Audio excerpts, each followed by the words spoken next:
Shondell. Okay. Segment 2, Gold and Black Live. Friend of the show. I think he's been doing these shows. He's been at Purdue for 23 years.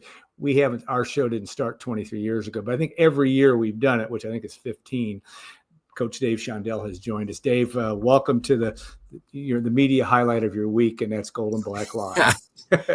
Happy to be on the show again, and appreciate what you guys are doing and trying to give volleyball a little bit of attention, which we could certainly appreciate. Yeah, and you guys do a pretty good job of generating that yourself. All right, tonight, Ball State. It's a return home, and you guys are off to a good start at 7-1 and ranked 11th. But what do you see tonight? Because maybe on a personal level, it means a lot to you to go back there because of the Shondell legacy there. But talk about that and what that will mean playing in Muncie tonight.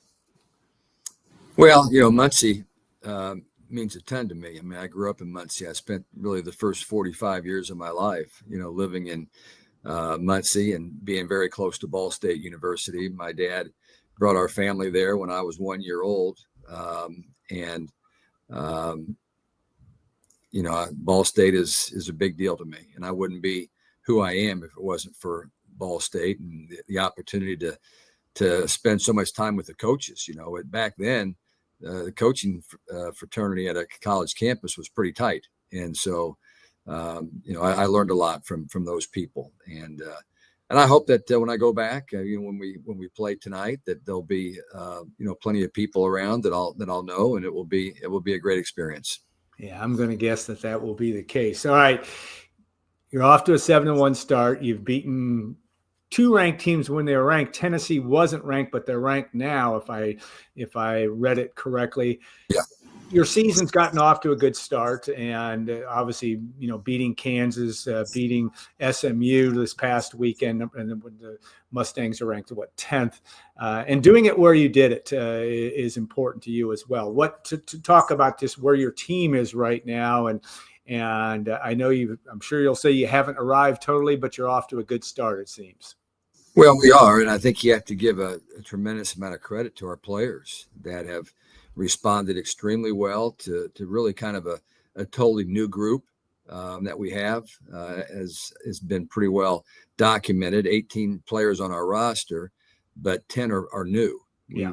We returned 8 from last year's squad that went to the Sweet 16, but we had to go to the portal, and we got 5 players on the portal and then 5 incoming freshmen. So 10 new faces, but they've done a great job of putting together a really good team, and they're fun to watch. They're fun to coach. I did not think we would be 7-1 at this point in time because we scheduled really tough, and you have to schedule tough if you want to have a shot at all of getting the seed and making the NCAA tournament. So that's the way you have to do it. But I'm pretty pleased with where we are. I'm pleased with how we're playing. We are a little better than I thought we might be at this stage of the season. And again, I give that credit to, our coaching staff and our players for really, buckling down and getting some work done. Yeah, your portal kids that you brought in, 5 total, if my addition is correct. Talk a little bit about them, because they're all contributing in different ways to this team, and yet, again, that's from a coaching standpoint. That's a challenge to be able to assimilate them all and get them all to do what you need to have them do. Yeah, and 2 of them, were not available this spring. Right. They all got here in the spring, but 2 of them had surgeries and could not play in the spring, and so we didn't get a real good look at them. But those 2 are playing right now and are virtually in the lineup. So that's good. But I would start with Lindsay Miller, who's a transfer from USC. She's had some big matches already where she's hitting a very high percentage. She's a very skilled and mature player, but gives us a great presence in the middle to have somebody that can lead us and that we can look to. Akasha Anderson from Michigan State, transfer, had off-season surgery, but she's starting to play at as high of a level as she's played during her career. She's a big physical left side hitter that brings a lot of intensity to the floor, which we need. So she's been good. And when we need a point, she's someone that I think Taylor Anderson feels very comfortable getting the ball to. then we have who else is in that group of transfers? Dior. Dior Charles, yeah, who was also out all spring with a leg injury, and she's a very serious, tough-minded kid, and not a huge middle. She's 6'1", but she plays bigger than that, and is really, really tough. And she also understands the game, and she's one of the best natural blockers I've ever coached. She moves really well along the net. Her offensive skills are getting better. I think they'll continue to get better as she develops that relationship with Taylor Anderson, our setter. Natalie Moravec, who transferred in from Iowa. That's where she was last. She was actually at BYU for a redshirt freshman season. She's a really good athlete, gifted athlete, long, about 6'3", and we only have 3 healthy left side hitters right now. So she's had some opportunities to play. We have not played anybody that we've had an easy time with, so it's not like we can give a toss out playing time to anybody. We've had to earn every win we've had. But when she's played well. And I think you'll see more and more of her as the season goes on. And then Bianca Lulich, who is originally from San Diego, but played at Miami of Florida, a redshirt season and her freshman year. And she's 6'5" and has probably made as much progress as any of those players have made. And I think you're going to see more and more of her. She was out with an illness for about 2.5 weeks, and now she's back, and we think she's close to full strength. So 5 just great human beings to have on your team, and they're thrilled to be here, and we're really happy to have them. Yeah, and a chance to connect with 3 of them. They exude confidence. Cash Money is you can just tell she's got some little pep in her step, and she plays that way, obviously. And that you need that when you're bringing some new kids in, and a couple of them, several of them have been around programs. How do you deal with, you're a culture guy, your program's got a great culture. It's part of that, but leadership, when you have older players come in and are expected to some extent lead your program. How do you approach that from a coaching staff to say, these are the folks that need to get it done from a leadership standpoint? Well, those are all just in conversations, both individually with those players and also with the entire team. Lindsay Miller's in her 5th season. Yeah, we don't have anybody else in their 5th season that has played 3 years at power conferences. She was 2 years at Notre Dame, 1 year at USC. She understands what you have to do to be successful. And she's not a real aggressive or assertive verbal kid, as far as taking charge of a team, but she's starting to do it in her way. Kasha Anderson, on the other hand, Cash Money, as you referred to her, she is very outgoing, and she's not afraid to step in and try to help the younger people understand what it's going to take to be successful. But that's all a process. But I think that because they've become very comfortable in our program, and I think they really love what is here at Purdue, that it's made that job easier for them, to be who they are and feel really good about trying to help this team. Like I said, we got 5 freshmen. We probably have another 5 or 6 sophomores on the roster. Yeah. So, we need those players that have been around a little bit to give us what kind of leadership they can. Yeah. And as I say, I think every time we have you on, we talk about the gauntlet of the Big Ten. There's 4 in the top 13 this week. Of course, led by number 1 Nebraska, but Purdue 11th, Minnesota 12th, and I think Penn State 13. No matches off, I should say, in the league this year. It's no different. And from that standpoint, you're going to have challenges everywhere you turn.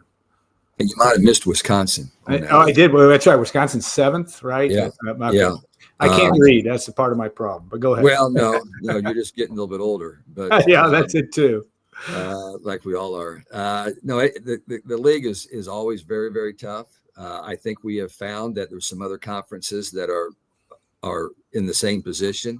The ACC, which was a conference that 4 or 5 years ago was not somebody you would put in the same category with the Big Ten, but now with the addition of Stanford, the elevation of Pitt and Louisville in that conference, they're really, really good. SMU in that league as well. So they've got a really talented league, which will help them overall.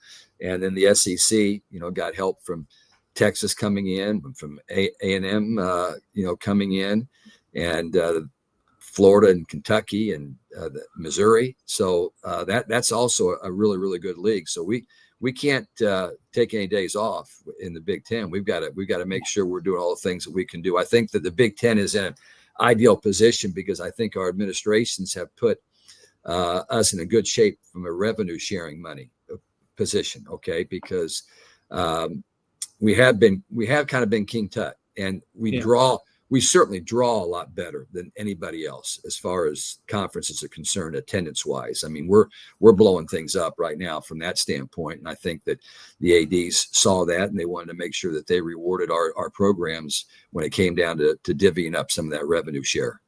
Yeah, and you talk about that in terms of Mike Babinski's commitment or the athletic department's commitment to your program.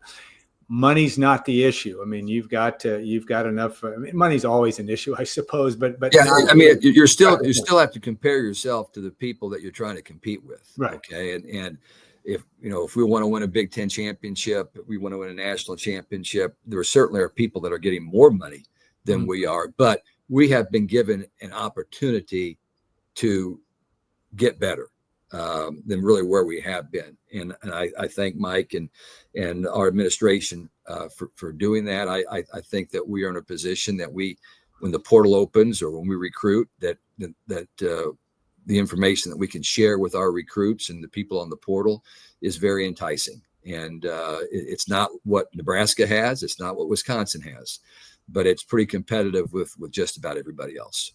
And you're have a long tenure of coaching, not just at the college level, but everywhere you've been.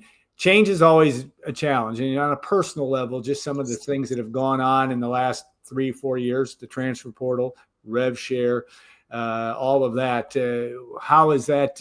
How do you continue to adjust? And what has been your philosophy as you deal with the wonderful new world of college athletics? Well, I think they've been some of the bigger changes that I've certainly dealt with in the world of coaching, but they're not world-shattering things. Yeah. I mean, there are more important things in my life. Yeah, I think than that. But I think if you're going to be a successful coach, you have to be able to adjust and deal with everything that goes on. There are things going on all the time. There's always adversity. You like to think when your program is really, really good that things will get easier. They never get easier. Yeah, I can promise you that they don't get easier. There's always something going on. And so, now you've got rev sharing, which I think in the long term, it helps us. It makes the job more difficult because you have to make a decision on who's getting so much money. Yeah. And that at some point in time, that's going to bite you in the butt because somebody's going to get irritated because someone else is making more money and so forth. Right now, it hasn't been a problem because it's brand new and we were able to kind of balance things out where there wasn't anybody on our team getting a huge amount and somebody not getting anything. So we were able to balance things out, but that won't be able to stay that way. If we're going to go on the portal and there's some great player that has interest in Purdue, then we're going to have to be able to pony up for them to try to get them to come here.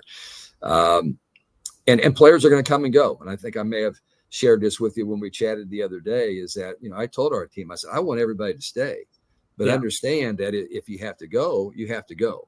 Because what I've learned is that we will attract really good players at Purdue. And the only time that we've gone to the portal since I've been here, we had great success. And we had to get some fast, and we did. And we got players that are going to be able to help us here at Purdue, and I think that will always be the case. But we have a lot of things going for us here at Purdue. Yeah, some of that is the fact that, and I want to get to international players, but obviously, and coaches can never look ahead. You've got obviously the match tonight. You've got a home match against IU Indy on Sunday, but then you come back home to your home away from home, and that's Mackey Arena when you got Washington and Illinois coming in. It was a huge success last year. It's going to be a success this year. You had Indiana and Wisconsin in there in terms of selling Mackey Arena out. But talk about that and that need to have an opportunity. You love your home venue currently, but the opportunity to bring a lot more people into the facility and get exposed to your program will happen next week when Washington comes on the 25th and Illinois on the 28th. Yeah, anybody that has been into Mackey Arena to watch, our men's basketball team play, or they were there for our 2 matches a year ago, know that you can't match that environment. I mean, I know that there are some volleyball matches like last night. Creighton hosted Nebraska, and they had a sellout crowd, and it was great. It's not like playing in Mackey Arena. There's just nothing like that. So when we have an opportunity to be able to play in there and let our athletes go in there and play in front of what last year were 2 sellout crowds, I think that we'll be around 10,000 this year. I think when we play those matches, I'm hoping that there'll be great crowds. It's just an environment that your players will never forget, and that's why we do that. I don't know that our chances to win get better when we go in Mackey Arena than they are in Holloway, but it's something you want to do to grow the game, to get a lot of these fans that can't get into Holloway because we sell out every match in Holloway. Now they can come in and they get a chance to see our volleyball program. They get to see volleyball being played at a high level. And with Washington and Illinois coming in, those are 2 programs that are in the upper half of the Big Ten that will be very competitive. And the kind of matches that if we want to have a great season, gotta win. We need to win those 2 matches. And, I think, 4 weeks ago, people weren't sure what to think about our volleyball team because of what had happened during the off season. And now with 3 top 25 wins, and in particular, the top 10 win over SMU. And what I'm seeing every day in practice, this team's pretty good. Yeah. I mean, I'm not going to guarantee you that, we're going to win a certain amount of games. I can't guarantee anything. I know is that we're better than what people thought we're going to be. It's a credit to our players, that they pulled together and are playing with great purpose and creating a great identity. And I think that our fans will be pleased with what they see when they watch our team in action. Yeah. Washington at 6:30 Thursday night's always kind of a fun night on campus. So I'm going to that'll be a good start to your night if you're a Purdue student or Purdue fan for that match. And of course, Illinois is always a tough match anyway, 2:00 on that Sunday, the 28th.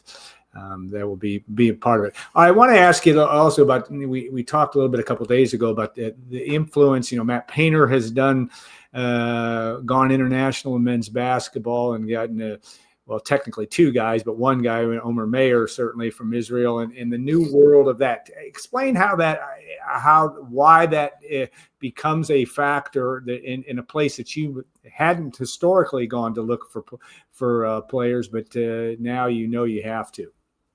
Well, I feel like in the past, because of being located right here in the middle of America, recruiting players out of the United States made a lot of sense. The United States has more talented athletes, I think, than anywhere you could possibly find. So we were doing well there. We continue to do well there. But the difference being now is that in the past, the players that were growing up in Europe or Asia or Russia or wherever you want to, Brazil, they had pro leagues in those countries. And so they could go right out of high school and start playing professional volleyball and making a good amount of money. Well, now those schools that can offer a respectable amount of revenue sharing can pay about the same as what those kids might make if they're going to play in Italy or Slovenia or wherever it might be. And they can come here and play and also get the education and the experience of being in America. And so now that has to be one avenue that we're going to look. And so it's about creating those relationships that maybe you haven't had. The good thing is we've made those foreign trips about every 4 years. Yeah. And so when you make those trips, and we've been all over Europe in the past, is that you do develop relationships with the coaches from those pro clubs, the people that run those trips. And so there are agents all over those countries. But now we've got to do a better job of enhancing those relationships. So if we get in a situation where we want to go over there, we can. I still don't think that's going to be the number one route. Sure. For us. It's just not going to be. But if you get in a situation because of the portal that somebody would leave, that might be the quickest way to find somebody that's not already committed to go somewhere else. And so, you just have to be prepared for anything. I guess that's the big adjustment you have to make in today's world of college athletics. All right, you're going to get to your 500th win this year. I know that you're not one to be counting, but I think you got 5 more to go or 6 more to go. That's news to me. I had no idea. I did the math. I think you were. Yeah, you're close. Of course, my math's been suspect in this. Yeah, well, hey, trust me, nothing's a given, and I can promise you this: that every match we play this year will be close. Yeah, every single one. I hope they're going to be close. If they're not close, we might be in trouble. So I'm hoping they're all going to be close, and I hope that the toughness that Purdue has, shown in the past will prove well for us. Yeah, but in along that line, getting to that milestone or to any milestone and where you are in your career, and some of the challenges that have happened in the new world of college athletics and et cetera, what keeps you invigorated moving forward? And I suppose for all of us, it's a day-to-day proposition, but in reality, looking ahead, this is it certainly has been a fresh change this year, and that to me, at least on the surface, can give some momentum. But how do you feel about that? Well, I think in everybody's jobs, there are days that you look at your situation and you wonder, why are you still doing this when you get to be, I'll say, our age. All right, our age, yep. You're a little bit older, but yep. But anyway, then you take a deep breath and you look at what your situation is. And my relationship with Purdue and the opportunity that I've been given to be part of this university and the joy that I get and the pride that I get, I can't get that anywhere else. Okay. I'm not going to retire and feel as good about what am doing now. It's just a great situation. I've got unbelievable student athletes that I work with every day. I've got a great coaching staff that understands me and I understand them, and we're moving this thing in the right direction. I love being part of this university. I look forward to coming into campus every day to be here, to be part of it. I love going to the football games, the basketball games, whatever it might be here. Okay. I'm just fortunate and blessed that I got this opportunity 23 years ago when Morgan Burke hired me out of Muncie Central High School to come here. And but I have no intention of giving this job up anytime soon. And I think this challenge that we were handed this past year certainly put us in the crossroads. Either we're going to get moving and get something done and or not. And we opted to really see what we could shake loose. And so far it's worked out beautifully, but there's nobody in our Big Ten that's going to have a season like they hope. Yeah. I mean, it isn't about hope. It's about, what are you going to do? How hard can you work? How well can you develop the cohesion and the chemistry within our team and fight every match? So when we get to the NCAA tournament time, your name gets called, and then it's a free for all at that point in time. So our goal right now is to get better every day, compete as hard as we can, and make the NCAA tournament. And if that happens, then we got a shot to, do like we do every year, maybe even go further. All right, last question. I swear here, you've been gracious with your time here, but you're a good study of coaches, and you obviously have a basketball career or a basketball background, I should say. Let's start with men's basketball, and you can relate to having a lot of expectations. Matt Painter does a really good job. You guys are close in from a coaching standpoint and from a friendship standpoint, but talk about that and and then I also want to segue into what you see out of Coach Barry Odom and Purdue's football team. Yeah, I mean, I'm just a regular guy, but I do love college basketball. I love college football, and being here, I get a chance to see our guys working out in open gym, and I developed, pretty good relationships with our players and certainly our coaches. But Purdue's never had a basketball team like they have right now. Yeah, the amount of excellent players and tough kids and hard workers and smart players. When I was just down, sneaking in, watching some open gym the other day, And to see how hard they play in open gym and the amount of communication that they share during open gym and what they demand of each other in open gym, the size that this team has, the ability to shoot the basketball, the improvement that I've seen in defense from this team. The challenge is going to be figuring out who to play. Yeah. I mean, it's funny. I just bumped into Coach Painter, and I shared my 5 with him. Right now. But I think 4 are easy, and then the 5th is going to be one that will probably be kind of like last year. It was moved around quite a bit. But the big fella, the Oscar from Australia, Oscar Clough, unbelievable pickup. Exactly what we needed, just what the doctor ordered. And it's funny because I think I listed him at 6'11". Yeah. But he's got, we've all got our own unique look, but he doesn't have much of a neck. Yeah. So when he's 6'11" without a neck and long arms, he really plays like he's 7'1" or 7'2". Yeah. Okay. I mean, really that big. Daniel Jacobson is playing much, much better as I watch him play. The big dog son, G is what they would call him. He's really, really blowing up right now. Really impressed with him. And of course, Omer, the new recruit freshman from Israel, is a special athlete as well. I mean, they're deep. They're really, really deep. And then Trey Kaufman's slimmed down a little bit because he's playing a different position now. He's going to be a little bit more on the floor and has to move a little bit. But you talk about a guy that's a self-made pro. Oh yeah, what a great guy. He's just unbelievable. And of course, Braden Smith is gone to a different level. And another guy that's improved dramatically is Fletcher Lawyer. Yeah. Obviously the knock on Fletcher is that athletically he's not quite quick enough to be a great defender, but he's gotten better. But he makes up for that in his ability to shoot the basketball and play tough. And Fletcher is a guy that just believes he's the best player on the floor. Yeah. And that's what he has to continue to be. But they're fun to watch. And I mean, if you can get a ticket to watch this team play this year, you better take advantage of it because it's going to be a sight to behold. All right, Coach Barry Odom too. You've had a chance to watch him. You watch coaches and how they develop programs. Yeah. You said a couple of days ago, impressed with what you see. There's challenges ahead, obviously. There always are in coaching. But what do you like about Barry? Well, I think that what people sometimes misunderstand is that young players don't want discipline, or young players don't want direction. Young players don't want to do the right thing, and I think that his style is. You're going to be disciplined, and we're going to do things the right way, and that fits right into Purdue University.